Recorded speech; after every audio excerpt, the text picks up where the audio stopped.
Shalom.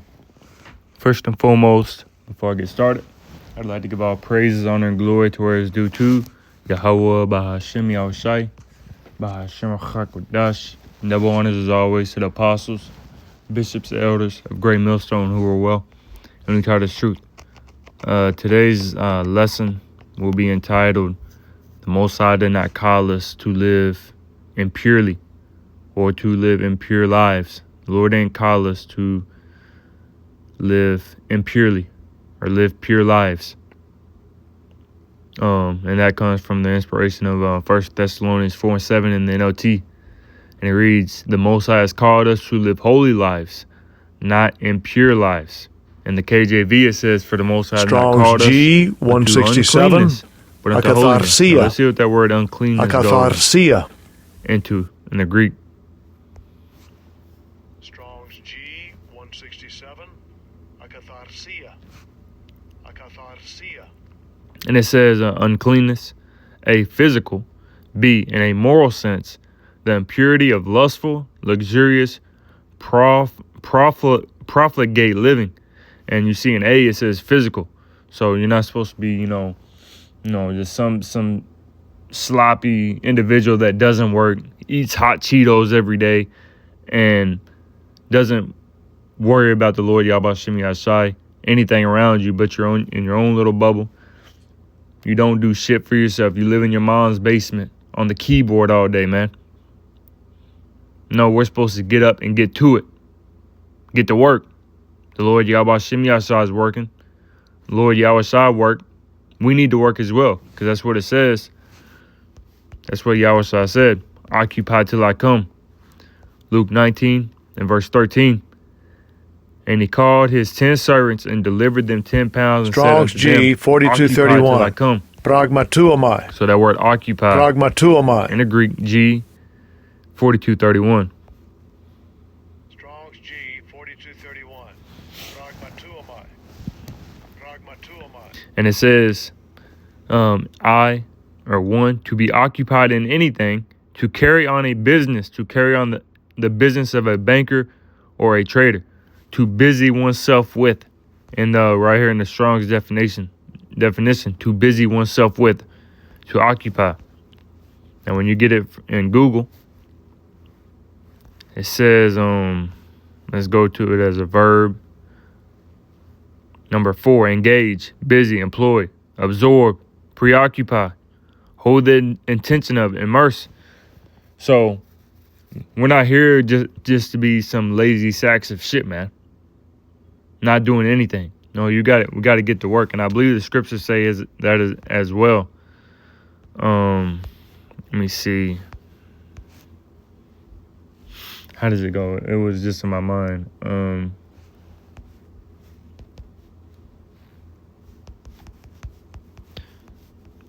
See if it'll pull up like this.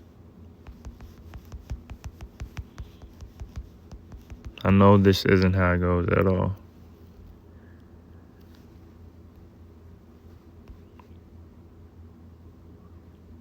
Let's see what this says. We'll get that Colossians 3 real quick as well, as it said.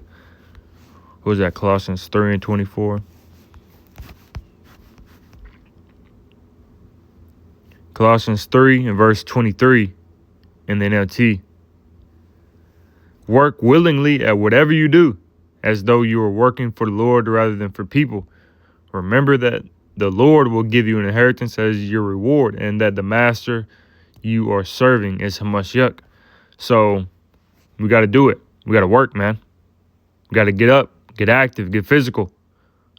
You don't want to be unclean, immoral when it comes to physicality or spiritually. First and foremost, spiritually, but as well as physical. Taking care of yourself, not just eating anything you want to eat. I'm speaking of myself first and foremost. Eating healthy as possible. Especially in this wicked society that we're living. Do you a couple push-ups a day. And, nobody's saying to go full on, full out. You're in the gym 24/7. You lifting weights that is far past your limit. Nobody's telling you to do that. you only eating grass, you a vegetarian, you don't eat no meat. Nobody's telling you to do that, man. But eat better than what we've been eating. Work more than what you've been working. Do 4 or more push-ups than you did back 2 years ago. Something. The Lord is looking for effort. So it says, Colossians 3, verse 23. We'll get it in the KJV. And whatsoever you do it heartily, as to the Lord and not unto men. And we're not doing this for men. We're doing this for the Lord, Yahweh Yasai, for the Lord. You know, because this is the temple of the Most High, as it says. Know ye not that ye are the temples of the Most High?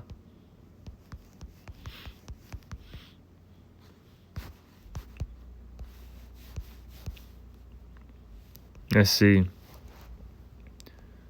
1 Corinthians 3 and verse 16, and it reads, Know ye not that ye are the temple of the Most High, and that the Spirit of the Most High dwelleth in you? If any man defile the temple of the Most High, him shall the Most High destroy. For the temple of the Most High is holy, which temple ye are.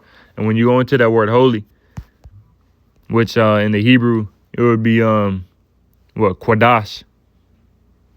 Strong's And G40. that means to be set apart. Hagios. Sacred, man. Where's it at? Here, G40. Strong's G40. Hagios. Hagios. And it says the most holy thing. Look, a saint, which who are the saints? The Israelites. Right here, look what it says. Sacred, physically, pure, morally, blameless. And look, it says sacred, physically, and pure. Consecrated, which when you go into consecrated, go into separate, sanctified, set apart. Sanctified, blessed, make holy, set apart, to anoint, ordain, beautify. And we got to devote ourselves to Yahweh Shem Yahshai, our mind, soul, body, physical, and spiritually to Yahweh Shem Yahshai. So it says, again, verse 17, if any man defile the temple of the Most High, him shall the Most High destroy. For the temple of the Most High is holy, which temple ye are. So we're holy to Yahweh Shem Yahshai. These temples that we're in is holy to Yahweh Shem Yahshai. First and foremost, the spirit, because we understand that, you know, these are only earthen vessels, but we need to take care of these earthen vessels as we're here. Lord didn't put us here to live impure lives, man. Well, it just said when you go into that word holy, it goes into pure. So we're not here to live impure lives, and that goes for our body as well. First and foremost, the spiritual, but as well as the physical as well. Because what it said, bodily exercise, and the apostles, starting with the apostles, has been going real heavy in taking care of your body, walking, eating healthier to the best of your ability, man. Nobody's telling you to spend $200 on groceries that that is straight organic, is gonna straight veggies, no meat. Nobody's telling you to do these things, man. But we're starting with our apostles, bishops, and elders of Great Millstone. They're pushing forward more of a healthier and clean way of living. 1 Timothy 4 and 8, for bodily exercise profiteth little, but godliness is profitable unto all things, having promise of the life that now is, and of that which is to come. So it profiteth little, but it does profit, as the apostles have been saying. It does profit. So, do some especially walking. Walking is the main thing that an individual needs to stay in shape, to stay healthy. I believe it's 8,000 steps a day. How many steps should, let's see what it says. I think it's like 8,000 plus. So the ideal number of daily steps varies by age, but for significant health benefits, Adults generally benefit from 6,000 to 7,000 steps per day, with risk reduction leveling off around 7,000 to 10,000. So if you're really doing 7,000 to 10,000, your reduction of risk, starts to go down. It says for younger adults and 6,000 to 8,000 steps for older adults. Well, I believe it is going into like I guess risk of injury, I guess, is what it's saying. Walking offers benefits like improved cardio. You can read it, man. Google's here for a reason. Weight management, lower risk of premature death, and so on and so forth. There's positive results that come from just doing just a little bit of exercise a day. We're not here to live impure lives, but holy lives, godly lives. So let's go back to that 1 Thessalonians 4:7 in the NLT. It says, God has called us to live holy lives, not impure lives. And we got that from that uncleanness, where it said physical. Uncleanness, physical. So you can be unclean physical, man. The way you eat, the way you carry yourself, the way you conduct yourself, the way you walk about amongst the people, that can be unclean. That can be impure. Bringing blame to the ministry, so on and so forth. There's things that you can do physically, not just spiritually, to live impure lives. So it says, B, in a moral sense, the impurity of lustful, luxurious, profligate living. Now let's get that word profligate. Recklessly extravagant or wasteful in the use of resources. So again, how you're conducting yourself, how your spending habits, your day-to-day walk. What are you doing in your day-to-day walk? The Lord didn't put us here to live recklessly, extravagant. Lord didn't put us here and call us into this marvelous truth, this marvelous faith to waste it, to waste away at it, man. It says wasteful in the use of resources. So how are you using your resources? How are you using the tools that the Lord Yahweh Shem Yahshua gave you? Are you using it recklessly? Are you using it righteously, spiritually? It says of impure motives as well. So what are your motives? What kind of motives do you have when you're in this truth? Speaking to myself first and foremost. When you go into that word motives now, a reason for doing something. So why are you doing this? Especially one that is hidden or not obvious.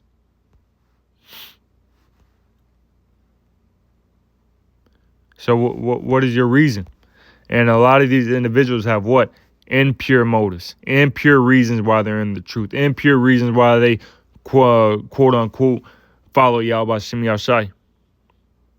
And their motives are hidden, man. And they make it not obvious. They hide it in plain sight. Through what? Through impurity. Through deceit. Through lustfulness. Through gain. Through seduction, man. This is how these people hide their motives, man. And the people fall for it every time, and they will continue to fall for it. Because what it say, blind lead the blind. But we're not here to live these kind of lives, man. We're called to live holy lives, and we already went to that word holy in the Greek. Pure, which is the opposite of impure. Sacred, set apart. Physically as well, man. Not just spiritually, but mentally as well. First and foremost, spiritually. Because Yahweh Shem Yahshua is watching, and he's going to reward every man according to his work.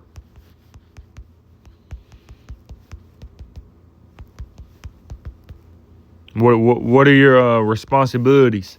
Do you got too many responsibilities? Are you doing this too much? Are you doing that too much?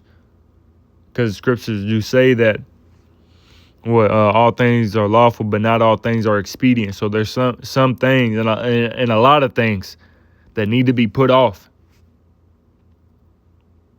Let go. Matthew 16:27.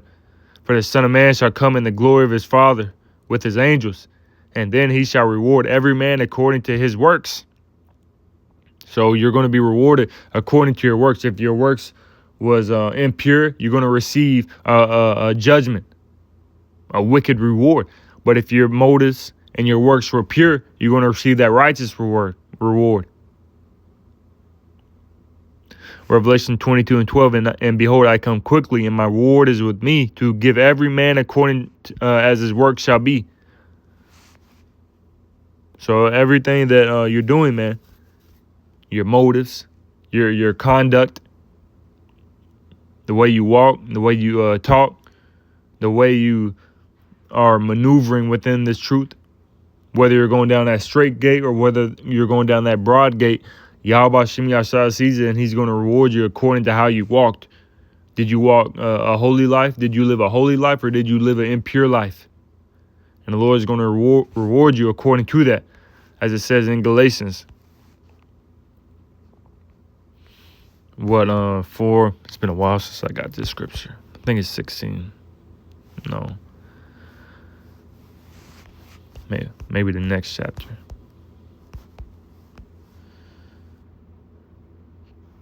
I mean, here's a great one as well. This wasn't the one I was looking for. Galatians 5:16.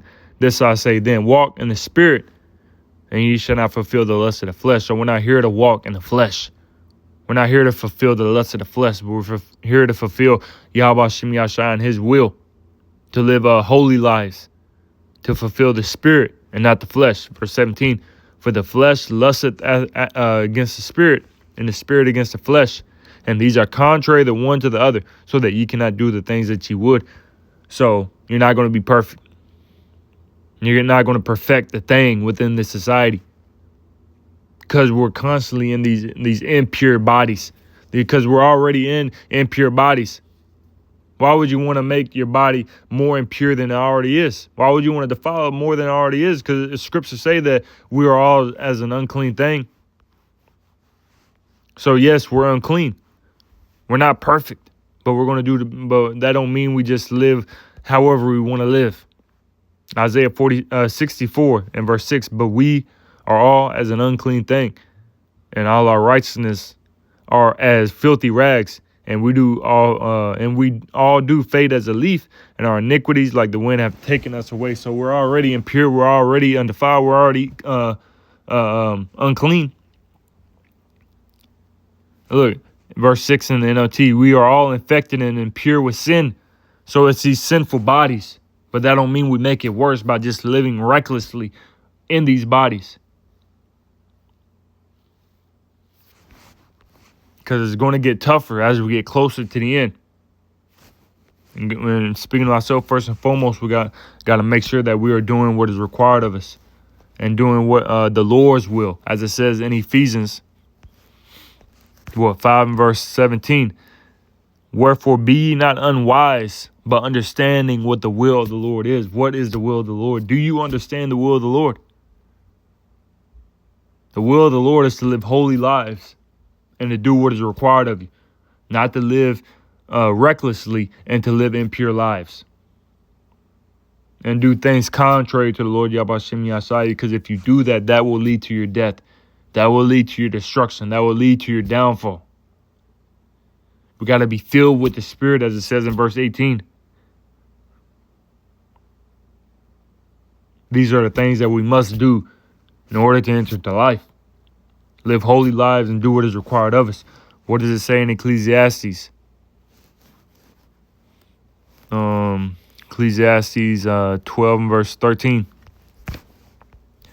And it reads, let us hear the conclusion of the whole matter. Fear the Most High and keep his commandments, for this is the whole duty of man. This is our duty. Our duty is not to live impurely, but our duty is to fear Yahweh Shem Yashai and to keep his commandments. And you do that by living a holy life. A life that is pleasing to the Lord Yahweh Shem Yashai. Again, not going to be perfect. It's impossible. We're affected and impure by sin, these fleshly bodies, but we have to do the best that we can with the tools that Yahweh Shem Yashai has given us. Verse 14, for the most High shall bring every work into judgment with every secret thing, whether it be good or whether it be evil. So everything, including everything that we do, as it says in the NLT, God will judge us for everything we do, including every secret thing, whether good or bad. So we're going to be judged according to everything that we have done. And that judgment can be good or that judgment can be bad. It depends on how you are walking right now and how you walk up into the end.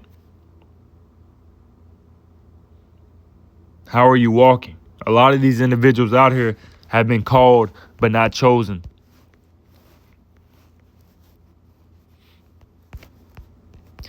Matthew 22 and verse 14. For many are called, but few are chosen. The few who are chosen are going to live holy lives. The ones who are called and not chosen, they're going to live impurely. The Most High did not call his elect to live impurely. The Lord called his elect to live righteously, to do the best that they can until the very end, to win whatever it takes. Because this is what we're seeking for, man. Everlasting life.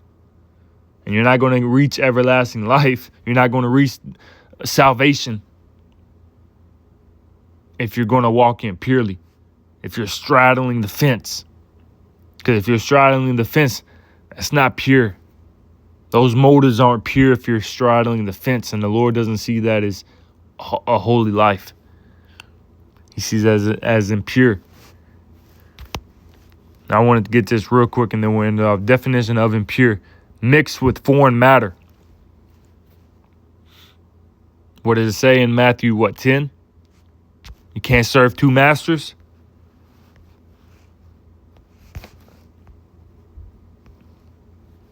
Matthew 10 and verse 28. Not 28. What is it? Matthew 10.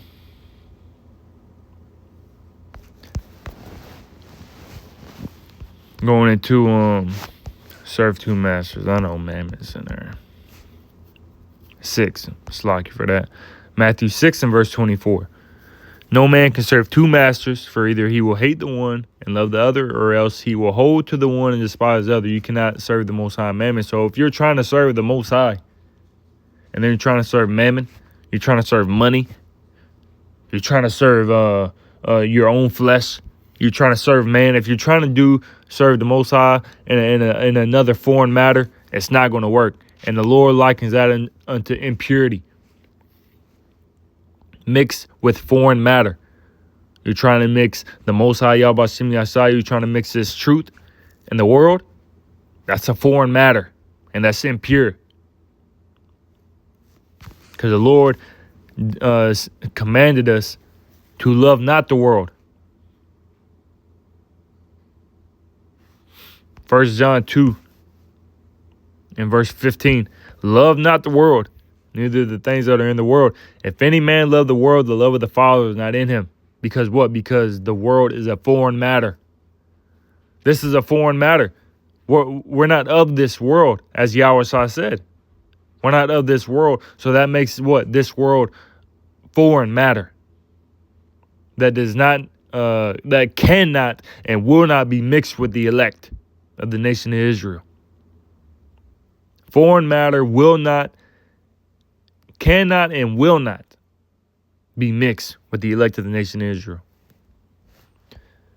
Mixed with foreign matter, adulterated, mixed, combined, blended, defiled. Love not the world, neither the things that are in the world. If any man love the world, the love of the Father is not in him. For all that is in the world, the lust of the flesh and the lust of the eyes and the pride of life is not of the Father, but is of the world. And the world passeth away and the lust thereof, but he that doeth the will of the Most High abideth forever. In the NLT, verse 17, and this world is fading away, along with everything that people crave. But anyone who does what pleases God will live forever. So if you're doing what the Lord Yahweh Shem Yahshua requires, what pleases the Lord, which is what? Living a holy life, you're going to live forever, abide forever. But if you are trying to be mixed with this foreign matter, impurity, trying to live a life that you want to live rather than a life that the Lord Yahweh Shem Yahshua requires you to live, you will pass away along with this world, along with the pride, along with the achievements, along with the possessions, along with the people.